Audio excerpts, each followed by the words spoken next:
জুনায়েদের বলা শেষ কথাগুলো। আম্মু, আমি আজ স্কুলে যাব না। 7 বছরের বয়সী জুনায়েদের কথা শুনে মা ধমকে বললেন, একদম না যাওয়ার বাহানা করবা না জুনায়েদ, যেতে হবে। চলো রেডি হও। মা, ভালো লাগছে না আমার, কাল থেকে যাই না বাবা, এখনই যেতে হবে। স্কুল থেকে আসার পর তোমাকে নিয়ে ঘুরতে যাব, কেমন? জুনায়েদের চোখ চকচক করে উঠল। বলল, সত্যি মা, আমরা ঘুরতে যাব? মা বললেন, হ্যাঁ সত্যি বাবা, স্কুল থেকে আসার পর তোমাকে ঘুরতে নিয়ে যাব। জুনায়েদকে স্কুলের জন্য রেডি করে মা আর ছেলে বেরিয়ে পড়ল। স্কুল গেটে জুনায়েদকে নামিয়ে মা হেসে বললেন, বাসায় যেয়ে আমার লক্ষ্মী বাবাটার জন্য আমি চিকেন রান্না করব।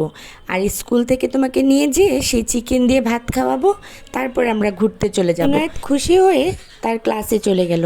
এদিকে জুনায়েদের মা বাসায় চলে আসলো। জুনায়েদের মা রান্না করছিল। হঠাৎ নিউজ পেল জুনায়েদের স্কুলে বিমান ক্র্যাশ করেছে। হাত থেকে চিকেনের পাতিলটা পড়ে গেল। কাঁপা কাঁপা হাতে জুনায়েদের বাবাকে কল দিল। তারপর ছুটে বেরোলো ছেলেকে খুঁজতে। দীর্ঘ 2 ঘন্টা খোঁজার পর হঠাৎ দেখতে পেল পোড়া দেহ নিয়ে জুনায়েদ তার আম্মুর দিকে এগিয়ে আসছে।